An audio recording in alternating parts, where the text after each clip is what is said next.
একটা ছেলে অনার্স মাস্টার্সের সময় এই 5 বছর 6 বছর মোটো পড়াশোনা করলো না, খালি ঘোরাফেরা করলো।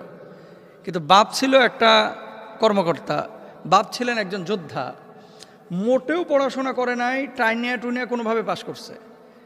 এখন সে পরীক্ষা দিল, টেনে টেনে সেখানেও পরীক্ষা পাশ করলো। আর আরেকজন যিনি মেধাবী, উনি ফার্স্ট বয়, উনি সেকেন্ড বয়, উনি দেখা যাচ্ছে 100-র মধ্যে 96 পাইছে। আর ওই যে টেনে টুনে যে পাশ করছে ও পাইছে 33।